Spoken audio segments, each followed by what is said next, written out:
سربازی اجباری زنان و حقیقت پنهان زندگی در ارتش کره شمالی. تا همین امروز کره شمالی برای خیلی‌ها یه معمای بزرگه. بیشتر چیزایی که درباره فرهنگ، کشور و رژیم دیکتاتوریش میدونیم از زبون کسایی که تونستن از اونجا فرار کنند. آدمایی که با کلی بدبختی و سختی از اونجا در رفتن. یکی از داستانایی که این فراریا تعریف میکنن زندگیشون تو ارتش کره شمالیه. جایی که هر مرد و زنی باید چند سالی رو به دستور رهبر اعظم کیم جون اون خدمت کنه. سربازی اجباری برای زنان. از سال 2015 سربازی برای زنان جوان و تحصیل کرده اجباری شد. شنیده ها میگن از سال 2021 مدت خدمت سربازی از 7 سال به 5 سال کم شده.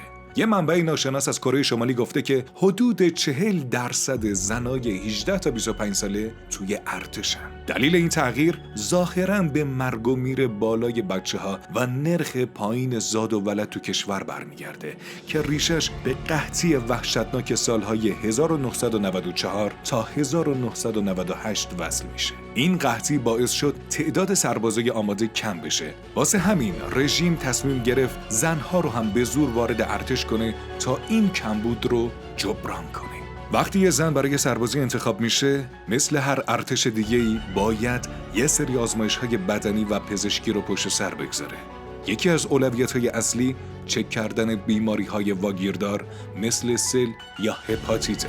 از سال 2012 یه قانون گذاشتن که زنها باید حداقل 1 متر و 42 سانت قد داشته باشن. البته این قانون خیلی هم سفت و سخت اجرا نمیشه. زیاد معلوم نیست کیا ممکن است خدمت معاف بشن، ولی شایع است که دانشجوهای خیلی باهوش و با استعداد شاید بتونن از سربازی در برن. اما حتی قبل از اجباری شدن سربازی برای زنها تو سال 2015 خیلی از زنها داوطلبانه به ارتش میپیوستن. چرا؟ چون میخواستن عضو حزب کارگران کره بشن. اگه درخواست برای عضویت تو حزب قبول میشد، یه دنیای جدید از فرصت‌ها جلوت باز میشد. نه فقط تو ارتش، بلکه تو کل کره شمالی. عضویت تو حزب یعنی امنیت و موفقیت تضمین شده. تو ارتش این عضویت امتیازهای خوبی داشت، مثل جیره غذایی بیشتر، شغل‌های بهتر و حقوق بالاتر. اینا برای خیلیا خیلی جذاب بود، مخصوصاً وقتی جیره غذایی معمولی فقط یک کاسه برنج با سوپ کلم و یک کم ترب شور بود. چیزی که برای آدمای پرتحرکی که هر روز توی سرمای استخون سوز پیونگیانگ کار سنگین می‌کردن اصلاً کافی نبود. یه روز معمولی توی ارتش کره شمالی برای زن و مرد فرق زیادی نداره. هر دو باید کارای سخت و طاقت فرسا مثل کشاورزی یا پروژه‌های ساخت و ساز رو کنار تمرین‌های نظامی انجام بدن. ویدیوهایی که حقیقت خدمت تو ارتش رو نشون دادن، زنایی رو نشون میدن که دارن زمین کشاورزی رو آماده میکنن، بسته‌های سنگین هیزم یا حتی سنگ رو روی کولشون حمل میکنن، درست مثل مردای کنارشون. انگار این همه کار طاقت فرسا کافی نبوده.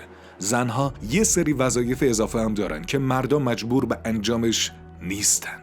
مثلا میگن جای زن توی آشپزخونه است. به زنهای سرباز لقب توکونگ اونونو یا در قابلمه میدند، چون معمولاً کارای آشپزی و تمیزکاری پادگان به عهده زن هاست. وقتی مردا جای دیگه ین، زنها باید برای همقطاراشون غذا درست کنن و تمیزکاری کنن قبل از اینکه برن توی اتاقی که با 24 نفر دیگه شریکیه تا یا مطالعه کنن یا استراحت.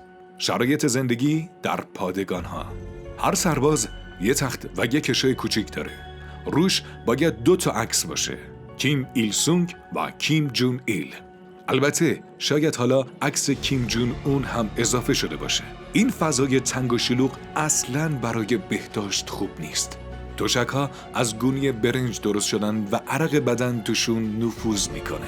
تازه امکانات اولیه هم خیلی کمه. برق به زور پیدا میشه و تا سال 2015 زنها برای پریود شدنشون مجبور بودن از بانداژ به جای نوار بهداشتی استفاده کنن. اما به خاطر تغذیه افتضاح و استرس زندگی نظامی خیلی از زنها کلاً پریودشون قطع میشد. حموم کردنم که حال روز بهتری نداشت. دوشا فقط آب سرد داشتن. رفتار با زنان در ارتش کره شمالی. بدتر از همه اینها رفتار وحشتناکی که زنها از فرمانده‌هاشون میدیدن. فراری‌ها داستانای وحشتناکی از آزار جسمی و جنسی تعریف کردند که هیچ راه قانونی برای شکایت ازشون وجود نداره. زنهای فقیر که معمولاً توی تیم‌های ساخت و ساز کار میکنن بیشتر توی خطر هستن، چون این محیط‌ها هیچ محافظتی نداره. حتی اگر راهی برای شکایت بود، اکثر زنها جرأت نمی‌کردن چیزی بگن، چون خطر انتقام‌جویی خیلی زیاد بود. فراری‌ها میگن بعضی فرمانده‌ها سربازای زن رو بعد از ساعت کاری نگه می‌داشتن یا یه سرلشکر به بهانه چک کردن سوء تغذیه معاینه‌های جعلی ترتیب میداد. اگه بخوای این جور آدما رو لو بدی، آبروی خودت میره و ممکن از عضویت تو حزب کارگران محروم بشی. اگه این اتفاق بیفته، انگ بدبختی تا آخر عمر دنبالت میکنه.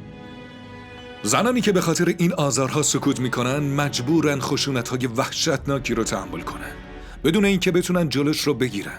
اگه این رابطه ها به بارداری منجر بشه، انگار تقصیر خود زن هاست. باید سریع و معمولاً با درد و خطر مشکل رو حل کنن. اگه بچه‌ای تو راه باشه، نمیذارن به دنیا بیاد. اگه این موضوع لو بره، مخصوصاً اگه پای یه مقام بالا وسط باشه، ارتش خودش وارد عمل میشه و سقط جنین رو اجباری بدون بیهوشی انجام میده. چیزی که خیلی برای زنها دردناک و آسیب زننده است. اگه از این آزارها جون سالم به در ببری، بازم از تنبیه‌های بیرحمانه در امان نیستی. کافیه یه نفر اشتباهی کوچیک بکنه، همه تنبیه میشن. یه فراری به اسم جنیفر کیم از تنبیه‌هایی گفته که کل روز طول میکشیده، مثل ایستادن توی سرما فقط با لباس زیر یا دویدن 100 دور با یونیفرم کامل. یکی از وحشتناکترین تنبیه‌ها این بوده که دست سربازای زن رو توی آب یخ فرو می‌بردن و بعد می‌چسبوندن به میله‌های آهنی. با این همه برای بعضی زنها ارتش هنوز گزینه بهتری از یک گزینه دیگه است. جوخه لذت کیم جون اون. این جوخه ها که بهشون کیپ جومو میگن، یه جورایی همون چیزیه که فکر میکنی. گروهی از زنها که مثل عروسک برای نشون دادن قدرت جنسی کیم جون اون استفاده میشن. این رسم از زمان پدر بزرگش کیم ایل سونگ شروع شد. بعد از مرگ کیم جون ایل تو سال 2011 این جوخه ها منحل شدن. ولی کیم جون اون در سال 2015 دوباره راهشون انداخت. گفته میشه تا 2000 زن تو این جوخه ها بودن که به 3 گروه تقسیم میشدن. گروه رضایت برای کیم و ژنرال های ارشدش، گروه شادی برای ماساژ و ریلکسیشن و گروه آخر برای رقص و آواز. وقتی کیم جون ایل قدرت رو به دست گرفت، به خاطر قد کوتاه خودش قانون گذاشت که هیچ دختری تو جوخه نباید از 165 سانت بلندتر باشه. این دخترها توی امارت رهبری نگهداری می شدن و برای سرگرمی مقامات ارشد تو مهمونی‌های پر از مشروب و فعالیت‌های جنسی آورده می شدند. بعضیاشون تا 10 سال تو این جوخه ها می موندن و بعد با یه افسر ارتش ازدواج می کردن. وقتی کیم جون اون به قدرت رسید، جوخه ها رو منحل کرد، چون به زنایی که به پدرش یا مقاماتش نزدیک بودند اعتماد نداشت. به هر کدوم $44,000 پول نقد و یه سری لوازم خونه داد تا ساکت بمونن. اما تو سال 2015 دوباره این رسم رو راه انداخت. زنهایی تو یونیفرم ارتش کره شمالی نشون دادن که قوی و توانا هستن، ولی هر روز با جنایت‌هایی روبرو میشن که هیچ کس نباید تحمل کنه. این حقیقت تلخ زندگی اونا توی یکی از بسته ترین و سرکوبگرترین رژیم‌های دنیاست.